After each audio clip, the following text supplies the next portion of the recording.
Bonjour à vous tous, bienvenue sur cette vidéo. Nous allons donc aujourd'hui aborder le bélier qui est ici du troisième décan.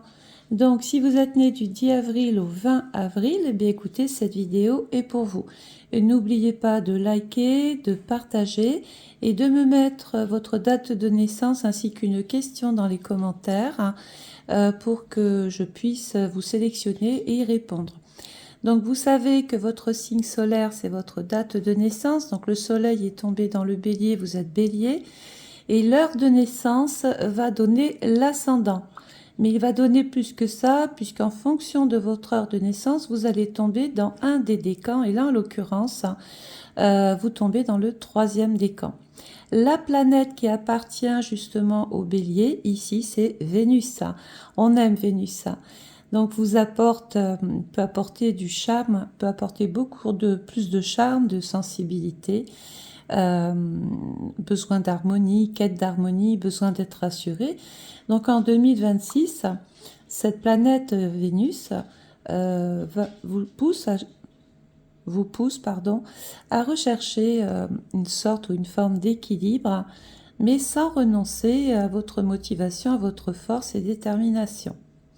Donc Vénus qui tombe dans le signe du bélier, qui est en relation avec la maison 1, nous dit que cette année, vous avez aussi envie de plaire, envie de tisser des liens, envie d'avoir une espèce de belle coordination avec toute personne qui peut éventuellement vous entourer, mais dans tous vos projets. Voilà, on va aimer prendre des décisions cette année.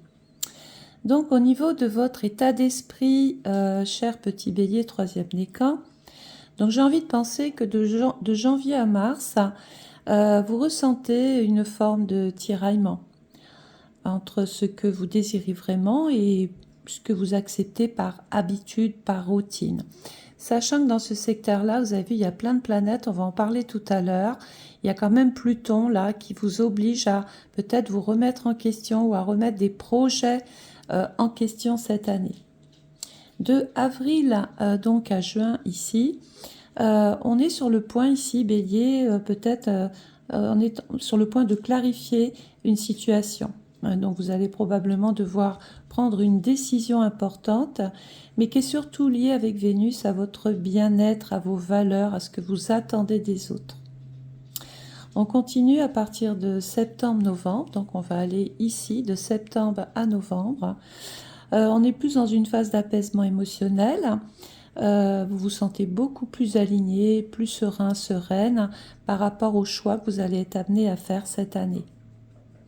Donc comme je vous disais, les planètes ici, Pluton va vous obliger dans le secteur 11 parce que le Verseau est relié à la maison 11. Il va y avoir du changement parce qu'il y a de la désharmonie, il y a du déséquilibre. Vous n'allez plus tergiverser avec les uns les autres. Il faut que ce soit droit, il faut que ce soit juste. Il ne faut pas que vous ressentiez une forme d'injustice.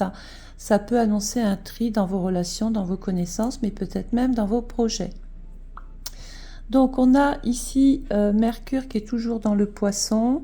Alors il faut savoir que Mercure, c'est la planète de la pensée, de tout ce qui est cérébral, de l'intelligence, des émotions, de votre façon peut-être d'absorber les choses, d'apprendre des choses, vous former, vous passer des concours, vous initier, lire beaucoup, écouter beaucoup. Et dans le Poisson, attention aux oreilles, il peut y avoir une espèce de besoin de calme, besoin de paix, besoin de sérénité. D'autres peuvent être amenés, puisque le secteur 12 est relié à la maison 12, le Poisson est relié à la maison 12, je ne vais pas y arriver. Donc certains peuvent rendre visite à quelqu'un qui se fait hospitaliser, d'autres peuvent être moralement affectés et vont aller rechercher les endroits calmes, les endroits apaisants, voilà. Ça représente aussi quelqu'un qui peut démarrer une thérapie, quelle qu'elle soit. Bien souvent, on peut prendre un rendez-vous avec son psychologue, psychothérapeute, faire de l'hypnose, faire de la relaxation. On a besoin ici vraiment de calmer l'esprit avec Mercure.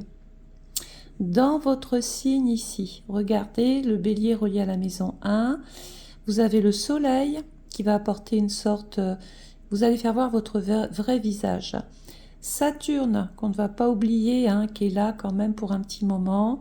Vous ne pourrez plus avancer aussi vite que d'habitude. Saturne va vous apporter peut-être des responsabilités à réfléchir, à considérer. On ne pourra plus régler les choses aussi vite. Et puis il y a Neptune dans le Bélier, donc cette planète me dérange un petit peu parce qu'elle appartient aux Poissons. Donc il y a quand même quelque chose encore à nettoyer, encore à comprendre. Il peut y avoir des non-dits, on peut se sentir déçu peut-être par rapport à certaines actions qui n'aboutissent pas. On peut commettre des erreurs de jugement, se tromper sur des personnes aussi. Donc Saturne, c'est la réalité. Neptune, c'est tout ce qui est un petit peu l'illusion, tout ce qui est un peu utopique. Ça peut être aussi un rêve qui est inaccessible. Donc là, on vous demande d'avoir les pieds sur terre, d'être beaucoup plus rationnel, de prendre du temps, de bien réfléchir, de bien vous concentrer avant d'entamer quoi que ce soit. Dans ce secteur-là, il y a aussi Mars. Alors ça tombe bien parce que sur un plan général, Mars appartient au Bélier. Donc vous n'êtes pas empêché d'agir, mais attention, n'allez pas trop vite parce que vous avez Neptune à côté. Et bien souvent, il peut y avoir, on peut ne pas écouter Saturne, se dire, bon, bah allez, j'y vais quand même, je fonce, et ça vous ressemble bien. Hein. Mais du coup, ça vous rattrape, et c'est là qu'il peut y avoir toutes formes d'incidents, de blessures, de maux de tête aussi, hein, parce que la tête, le bélier, hein, tout ce qui est relié à la tête. Donc on fait attention dans ses actions, on n'est pas empêché d'agir, on n'est pas empêché d'exister, mais on sait qu'avec Saturne, il va falloir prendre son temps et reconsidérer les choses. Ici, on a Uranus qui est dans le signe du Taureau. Le Taureau est relié à la maison 2. Donc la maison 2, c'est ce que vous possédez. Déjà, c'est votre santé. Il y a un capital santé. Si vous n'avez pas la santé, on ne peut plus rien faire. Donc là, il faut justement s'occuper de son bien-être, de sa santé. Passer du temps peut-être, parce que c'est la planète qui appartient au Taureau, c'est Vénus, et c'est la planète de votre décan. Donc là, on a envie vraiment peut-être de se lancer dans une activité harmonieuse, de rencontrer des gens avec qui ça va bien, mais à contrario avec Uranus, on peut être amené à devoir s'en libérer. C'est-à-dire qu'il peut être question de rompre avec une façon de travailler, avec des personnes avec qui on échange, avec qui on travaille, parce qu'on veut retrouver une forme d'harmonie, on veut retrouver du plaisir dans ce que l'on fait, et puis on ne peut pas non plus l'écarter, puisque Vénus, l'amoureuse, d'ailleurs vous êtes une amoureuse éternelle, Vénus peut représenter un attachement avec une personne sur votre lieu de travail. Nous avons enfin ici Jupiter. Alors Jupiter qui est relié à la maison 4, donc le passé, votre histoire, votre vécu, votre enfance, la famille, le logement, la belle famille aussi. Il peut être question aussi de patrimoine, d'héritage, de legs, de donation, de succession. C'est vrai que le cancer nous dit qu'on arrive, c'est le fond du ciel, donc on arrive vraiment vers quelque chose qui se termine pour pouvoir repartir sur des bases nouvelles. Donc Jupiter, écoutez, c'est la bénéfique. Jupiter est relié au Sagittaire, qui est relié lui-même à la maison 9. Donc on n'est pas étonné 4-9 de voir des béliers vouloir décorer leur maison autrement, agrandir leur lieu de vie, déménager, se faire peut-être muter, être affecté autre part, se rapprocher ou s'éloigner de sa famille, agrandir aussi sa famille. Voilà ce que peut vous dire un petit peu les planètes. Donc au niveau du travail, on va retomber sur le secteur 2. Donc je pense que de février à avril, vous allez chercher beaucoup plus de reconnaissance, plus de respect. D'ailleurs, vous ne supportez plus tout ce qui déséquilibre, on l'a bien vu, votre vie financière, votre vie professionnelle et votre vie amoureuse. À partir de mai-juin, toujours dans le travail, toujours argent, on parle ici d'une possibilité d'évolution, de réajustement professionnel grâce à Uranus. Il peut y avoir donc un accord, un contrat, peut-être même une discussion qui change la donne et qui tourne à votre avantage. Et ça vous fait plaisir. À partir de octobre 2026, moi j'ai l'impression qu'ici, vous allez quand même retrouver une stabilité. Vous êtes beaucoup plus à l'aise dans votre position sociale, professionnelle ici. Sur la partie financière, de janvier à mars 2026, on retombe encore sur le taureau, on va retomber sur le scorpion qui est relié aussi aux banques, aux organismes de crédit, la gestion, à tout ce qu'on peut être amené à faire fructifier ou à vouloir posséder. Donc janvier-mars 2026, on dit attention dans la gestion, soyez extrêmement prudent. Vous réorganisez effectivement vos finances parce que vous êtes lucide, vous voyez qu'il y a des choses à changer pour aller mieux. De juillet à août 2026, donc là, sans doute aucun, amélioration financière, il peut être même question ici avec Uranus, d'une rentrée soudaine, inattendue, imprévisible, rentrée d'argent, ou en tout cas, c'est comme si vous arriviez, grâce à votre aimabilité, votre charme, parce que bon, vous êtes quand même très dans le charme, hein. C'est naturel, c'est inné chez vous, c'est la beauté, c'est l'esthétique, c'est l'apparence, c'est un petit peu tout ça, vraiment. C'est un des béliers quand même qui peut se soucier sur les trois de son apparence. Donc là, tout ça, ça joue en votre faveur. Et du coup, ça apporte des solutions concrètes parce que vous savez parler aux gens, vous savez ce qu'ils aiment entendre, vous avez l'art et la manière de dire les choses. Donc ça passe bien, contrairement au premier décan qui peut beaucoup plus être abrupt et dire les choses un petit peu trop franches. À partir de décembre, sur le plan financier, je vois réellement un équilibre ici financier, quelque chose qui se développe. Pour moi, vous terminez l'année beaucoup plus confiant, beaucoup plus optimiste, et du coup ça a des répercussions chez vous, dans votre foyer, dans votre famille. Voilà, on respire un petit peu. Sur la partie santé, donc la santé est reliée à la maison 6, la Vierge, à la maison 8, le Scorpion, et à la maison 12, les hôpitaux, les cliniques, les laboratoires. Donc pour moi, toute l'année 2026, Vénus va vous rappeler, ici toujours, vous rappelle l'importance du confort, du plaisir, mais aussi du repos en termes de santé. Donc de mars à septembre, les mots-clés pour bien vous recentrer, c'est ralentir et surtout prendre soin de vous. À la limite, faire de vous une priorité, ne négligez plus la moindre petite pathologie, le moindre petit bobo. Vous n'êtes plus obligé de passer après tout le monde. Alors, cette année, Bélier, 3e décan, est-ce que vous avez des projets? Mais bien sûr que oui.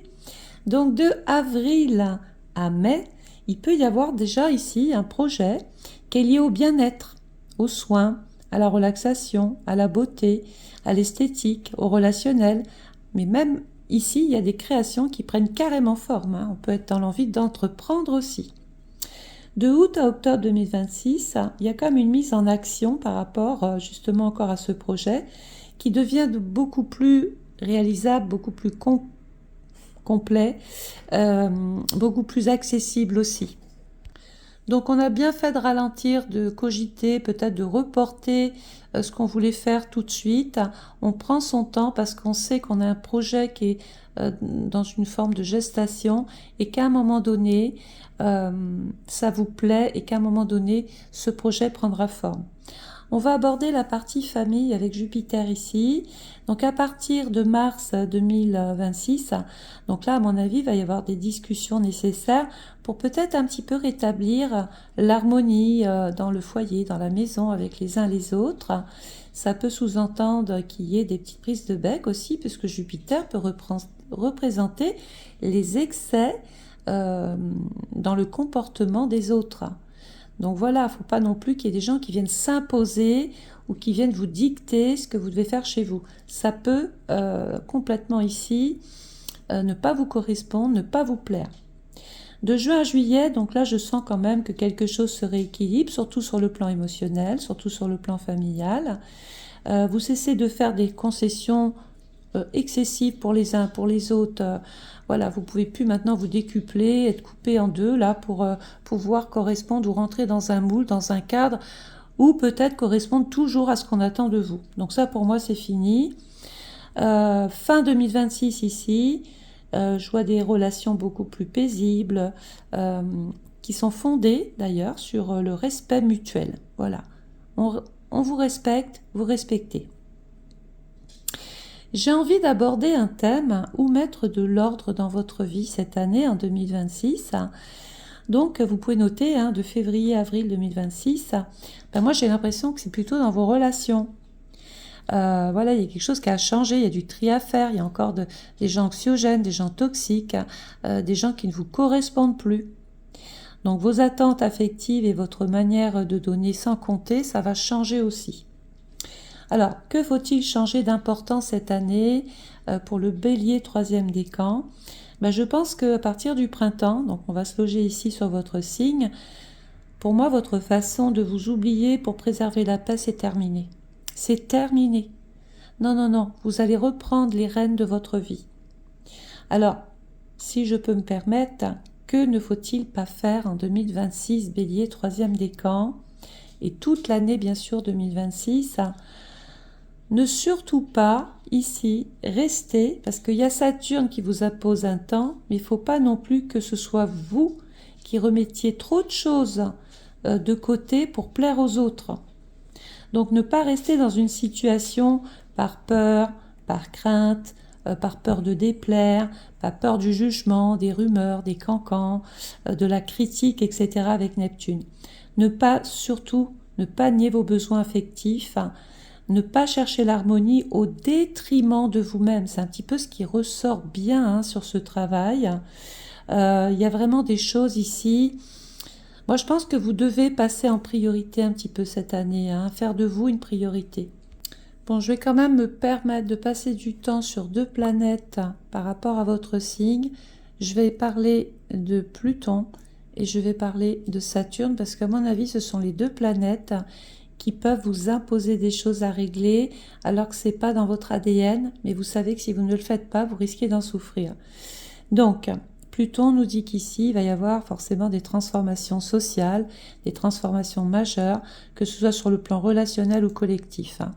On peut amener à changer de groupe, changer d'équipe, changer d'optique, changer de projet en cours de route.